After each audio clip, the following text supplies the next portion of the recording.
ویسے جب آپ جاب کر رہی تھی تو میکسیمم سیلری یا ایوریج سیلری آپ نے کتنی لی میڈیا سے؟ یعنی میڈیا میں خواتین کی کتنی سیلری ہوتی ہے؟ خواتین کی سیلری مردوں سے کمپیریزن میں کم ہی ہوتی ہے. اچھا, یہ ایسا ہے, یہ میں بتا رہی ہوں نا, بڑے بائسز ہیں ہماری سوسائٹی کے اندر. تو وہی کام ایک آدمی کر رہا ہو, وہی کام ایک خاتون کر رہی ہو, تو ان کی سیلری میں ڈفرینس ہے, چاہے وہ 19-20 کا ہی کیوں نہ ہو. تو میری بہت زیادہ سیلری نہیں تھی, کوئی میکسیمم سیلری 500,000 ہوگی, اور وہ ایک دن میں نہیں ہوئی تھی.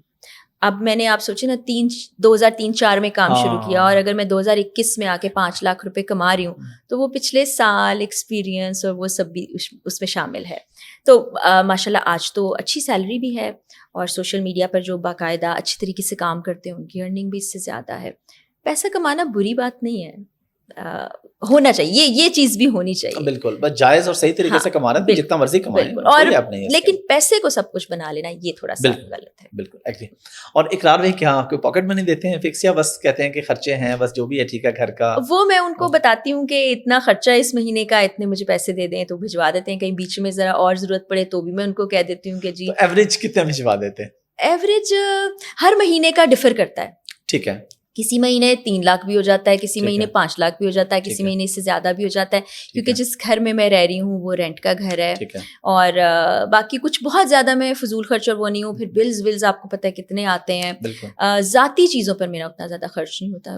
کپڑے بہت زیادہ مجھے شوق نہیں ہے, میک اپ کا, جیولری کا, ان سب چیزوں کا. میں ذرا سادہ طبیعت انسان ہوں, تو اس پہ وہ خرچہ نہیں ہوتا. وہ گھر کے خرچوں میں یہ چیزیں ہوتی ہیں. تو لیکن وہ کنجوس بالکل نہیں ہے, بلکہ بعض اوقات مجھے لگتا ہے کہ وہ شاہ خرچے ہیں. وہ دوستوں پہ, احباب پہ ہے نا, وہ بہت خرچ کر دیتے ہیں. میں نے جہاں تک دیکھا ہے اقرار بھائی کو, کہ آپ کو شاید اس بات کا نہیں پتا ہوگا, چلے میں آپ کو ایک مزے کی بات, اچھا راز کی بات ہے, اقرار بھائی راز کی بات ہے, اور یہ ایک پازیٹیو راز ہے ان کا. جب آپ کا بٹکڑائی تھا نا, آپ اس کو مینیج کرتی تھی, تو آپ کے کچھ امپلائز میں سے ایک امپلائی نے کچھ پیسے ادھار لیے ہوئے تھے آپ لوگوں سے, بٹ کڑائی سے, یعنی آپ کے بزنس سے ادھار لیے ہوئے تھے, اور وہ پیسے واپس نہیں کر پا رہا تھا. میں اور اقرار بھائی اکٹھے تھے, اس بندے کا فون آیا, اس نے کہا جی میری یہ پرابلم ہے. اقرار بھائی نے کہا کہ بھائی وہ ایک بزنس کا میٹر ہے, کتنے پیسے تھے؟ اس نے کہا جی اتنے لاکھ ہیں. اقرار بھائی نے کہا میں تمہیں ٹرانسفر کر رہا ہوں, چپ کر کے جا کے ادھر جمع کرا دو. او یہ راز مجھے اقرار آج آپ کو پتہ چلا. ہاں جی, تو یہ دیکھیں نا کتنی پازیٹیو چیز ہے کہ ایک بندے کو کہا کہ چلو بزنس کا وہاں پہ بھی خراب نہ ہو, ظاہر ہے ایک سلسلہ ہے, آپ اس کو مینیج کریے. لیکن اقرار بھائی نے اپنی پاکٹ سے اسے, اب مجھے یاد نہیں کتنے لاکھ تھے, لیکن میرے سامنے بیٹھے, یعنی میں اقرار بھائی ڈرائیو کرتے, میں ساتھ بیٹھا تھا, کراچی کی بات ہے, میرے سامنے یہ واقعہ ہوا. وہ ایسی بہت ساری چیزیں کرتے ہیں, اور بعض اوقات ان میں نہ کہنے کی کیپیسٹی بہت کم نہیں ہے ان کے اندر. میں نے تو دیکھا کہ نہیں ہے, جو ہیلپ کے لیے آ جائے تو ان کی کوشش ہوتی ہے. اور ایٹ ٹائمس کچھ چیزیں ایسی ہو رہی ہوتی ہیں جس پہ میں کہتی بھی ہوں کہ یہ مجھے ایسے نہیں لگ رہا, تو وہ کہتے ہیں چلو پھر بھی جانے دو, کوئی بات نہیں, ٹھیک ہے. تو کچھ چیزیں میں نے اپنی ذاتی زندگی میں نا اقرار سے بھی سیکھی ہیں, کہ اگر آپ کو یہ لگ بھی رہا ہے کہ یہ شخص ایسے کر رہا ہے اور اس وقت چلیں اس کی ضرورت ہے, تو اس کے لیے یہ سب کچھ کر دینا چاہیے. اب شادی والی بات دیکھیں, آپ کے اقرار بھائی سے شادی کب اور کیسے ہوئی؟ کہ کیسے تو میں بہت بار بتا چکی ہوں کہ وہ میرے والد سے انہوں نے بات کی. لیکن اس سے پہلے آپ کا جو آپس میں رابطہ تھا, وہ شاعری ایک دوسرے کو بھیجتے تھے یا شاعری نہیں بھیجتے تھے؟ ہم چونکہ ایک ہی جگہ پر ایک ہی ڈیسک پہ بیٹھ کر نیوز پڑھا کرتے تھے, ہماری بہت زیادہ کمیونیکیشن نہیں ہوتی تھی. میں اس زمانے میں بہت ہی کم بات کیا کرتی تھی کسی سے. لاہور سے میں کراچی گئی تھی, تو ایک بالکل الگ انوائرمنٹ, ماحول, کلچر کا ڈفرینس. یس, تو میں بہت بات نہیں کرتی تھی. تو ہماری نیوز پر یا ان ٹاپکس کے اوپر بات ہوا کرتی تھی. کام کے حوالے سے وہ کہتے تھے کہ آپ بہت اچھا کام کر رہی ہیں, اور اسی طرح بس اسی طرح کی بات ہوتی تھی. کوئی وہ نہیں کہ کوئی رومانٹک باتیں ہو رہی ہوں. اور شاعری بھی بڑی انقلابی شاعر مجھے اچھے لگتے تھے. حبیب جالب صاحب ہیں, خطیل شفائی صاحب ہیں, اور جان ایلیا جو بڑے دکھی دل کی باتیں کرتے ہیں. تو اس طرح کی شاعری میں کافی, مجھے ہمیشہ سے یہ تھا کہ کچھ چیزیں زندگی میں چینج ہونی چاہیے. تو وہ شاید آئیڈیاز ڈسکس کیے ہوئے, لیکن بہت زیادہ ہماری کمیونیکیشن نہیں تھی. اس کے بعد وہی کہ انہوں نے رشتے کی بات کی والد صاحب سے بھی, مجھ سے بھی. میرے پیرنٹس الگ رہتے تھے, لیکن انہوں نے آپس میں کچھ رولز ڈیسائیڈ کر لیے تھے کہ بچوں کی شادی کے فیصلے کے لیے والد کو فیصلہ لینا ہے یا وہ بھی ہوگا.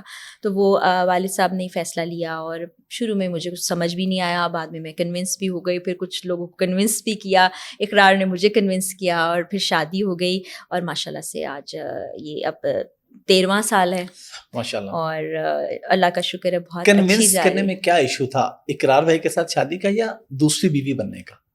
یہ تھا کہ آپ کی ایک زندگی چل رہی ہے, سب کچھ ہے, تو پھر کیوں, یہ سوال تھا میرا.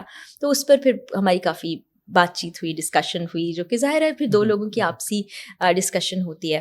تو پھر یہ فیصلہ لیا گیا جس میں سب فیملی ممبرس کی رضامندی سے یہ ہوا تھا, کیونکہ میں روایات پہ بڑا یقین رکھنے والی انسان ہوں اور سب کچھ ساتھ لے کر چلنا میری نیچر کے اندر شامل ہے. تو یہ ایسے ہو گیا, اور پھر بعد میں بڑی باتیں بھی مجھے سننے کو ملی, ایسی ایسی باتیں جو میں کہتی تھی اچھا ایسا بھی ہوا, لیکن پھر وقت کے ساتھ ایسا ہے کہ چھپا کچھ نہیں رہتا. کسی کا گھر خراب کر دیا, اور بھی بہت پیسے کے لیے شادی کر لی, اور یہ ایسا ہی ہوتا ہے ویسے ہی ہوتا ہے. کسی کو نہیں پتا ہوتا کہ کسی کے اندر کیا حالات ہیں اور کیا کسی کے ڈیسیژن لینے کی کیا وجوہات ہیں. تو وہی میں نے کہا کہ ہم ذرا بحیثیت قوم جذباتی بھی ہیں, ججمنٹل بھی ہیں, تو وہ کرنا ہی ہوتا ہے. تو شروع میں مجھے تھوڑی سی حیرانی ہوتی تھی, میں کہتی تھی کیا باتیں کریں. اب میں بالکل بادر نہیں کرتی, مجھے پتا ہے جس کا جو دل چاہتا ہے, سوشل میڈیا کا زمانہ ہے, وہ کہہ سکتا ہے. اور یہ بڑا خطرناک جی, ہے, بہت اور پھر خطرناک یہ بھی کہا جاتا تھا یہ دیکھنا یہ تھوڑے عرصے میں یہ ہو جائے گا, ایسا ہو جائے گا. اور اللہ کا بہت شکر ہے کہ ہر گزرتے دن کے ساتھ ہمارا رشتہ زیادہ مضبوط ہے, زیادہ اچھا ہے. تو اللہ تعالیٰ ایسا ہی رکھے اور بہتری کرے. تو کسی کی چوائسیز کو میں کہتی ہوں, آپ اگر دیکھتے ہیں اور آپ کو سمجھ نہیں بھی آتی تو جانے دیجیے, آپ کا سمجھنا ضروری بھی نہیں ہے. بالکل, ہر بات میں بھی ٹانگ اڑانا ضروری نہیں ہے, پتہ چلے کہ کیا ہو رہا ہے. وہ کہتے ہیں نا کسی کے جوتے میں پاؤں جب تک نہیں رکھتے آپ کو نہیں پتہ چلتا. تو آپ کو نہیں پتا کہ کسی کی کیا ریزنس ہو سکتی ہیں اور زندگی ان کی کیسی چل رہی ہے. تو لیکن چلیں, مزہ آتا ہے تو آپ کر لیجئے, لیکن اس سے حقیقت نہیں بدلے گی, یا کسی کا سچ آپ جھوٹ ثابت نہیں کر سکتے.